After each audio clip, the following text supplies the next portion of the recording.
नमस्कार दोस्तों, कैसे हैं आप। रिपब्लिक भारत के डिजिटल प्लेटफॉर्म पर आप सभी का स्वागत है और इस वक्त एक बड़ी खबर के साथ हम आपके सामने आए हैं। पूरा देश जानना चाहता है कि ज्योति मल्होत्रा और उसके पीछे का सच क्या है। तो सच एक एक कर 10 बिंदुओं में हम आपको बताएंगे कि कैसे ये सच खुलासा होता है और कैसे ज्योति तक जो जांच एजेंसियां पहुंचती हैं, कौन कौन सी जांच एजेंसियां हैं जिन्होंने अब तक पूछताछ कर ली है।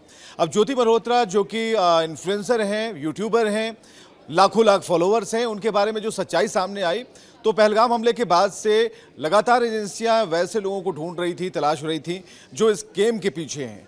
तो उसमें कई ऐसे इन्फ्लुएंसर्स, यूट्यूब बनाने वाले, रील्स बनाने वाले लोगों के नाम सामने आए, जिसमें ज्योति मल्होत्रा का नाम सामने आ रहा है जो कई बार पाकिस्तान का दौरा कर चुकी है। ये स्टोरी शुरू होती है उसकी गिरफ्तारी से और पूरे पुख्ता सबूतों के साथ उसकी गिरफ्तारी होती है। इसके बाद उसे जांच एजेंसियां पूछताछ करती हैं और मैं आपको बताऊं कि अभी तक जो हमारे पास डिटेल्स हैं उसके मुताबिक NIA, MI, मिलिट्री एजेंसी के अलावा देश की कई ऐसी एजेंसियां हैं जिन्होंने पूछताछ की है।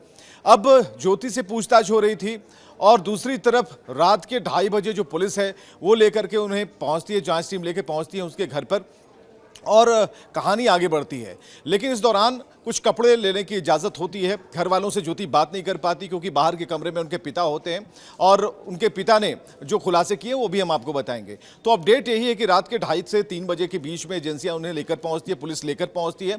तो और ज्योति जब कमरे से बाहर निकलती है तो उसके साथ उसके कुछ कपड़े होते हैं, यानी कि तैयारी इस बात को लेकर है कि अभी हम आपको नहीं छोड़े, अभी आपको जाँच में सहयोग करना पड़ेगा।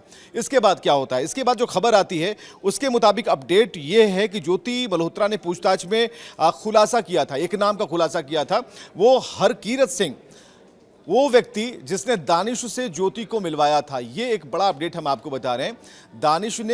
दानिश से मुलाकात उसने करवाई थी और ज्योति ने यहीं से अपने जो अलग एक रास्ता उसने चयन कर लिया।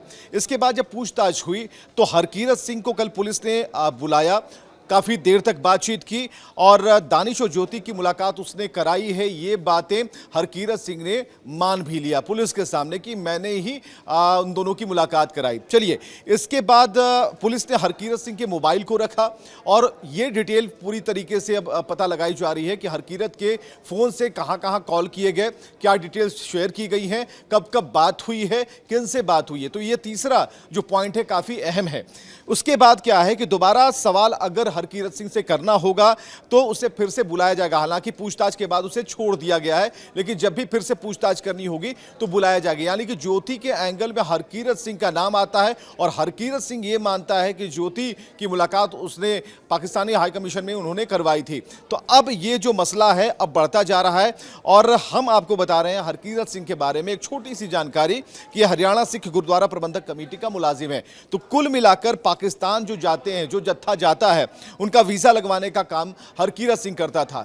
लेकिन इसके बावजूद जब हमारी टीम ज्योति के पिता के पास पहुंचती है तो उन्होंने साफ तौर पर पहले तो माना इस बात को कि हाँ वो पाकिस्तान गई थी, बाद में इस बात से वो मुकर गए, यानी कि अपने बयानों से वो मुकर गए और उन्होंने कहा कि मैंने ऐसा कुछ नहीं कहा। जब उनसे ये सवाल किया गया कि क्या आपके ऊपर दबाव था, इस बात से उन्होंने इनकार कर दिया। तो यहाँ पर 2-3 पहलू ऐसे हैं जो शक को और ज़्यादा मजबूती से निखार रहे हैं। लेकिन ज़रूरी ये है कि ज्योति ने अभी तक क्या इन्फॉर्मेशन दी है, ज्योति कितनी बड़ी जासूस बन चुकी थी, क्या क्या वीडियोस उसने शेयर किए, क्या इन्फॉर्मेशन शेयर किए और जो ये हमला हुआ क्या इसमें बड़ा हाथ है उसका, कब से ये काम कर रही थी। और सबसे बड़ी बात कि ज्योति का नाम सामने आने के बाद पूरे देश में जगह जगह से वैसे जासूसों की खोजबीन शुरू हो गई है जो कि भारत की सुरक्षा संबंधी दायरे को उनकी जो इन्फॉर्मेशन है, उनकी जो जानकारियां हैं उसे पाकिस्तान तक पहुंचा रहे थे। तो ऐसे कई लोगों की तलाश अभी भी जारी है। तो कुल इन बिंदुओं के जरिए हमने आपको बताने की कोशिश की कि कैसे ज्योति ने अपना काम शुरू किया, हरकीरत सिंह कौन था,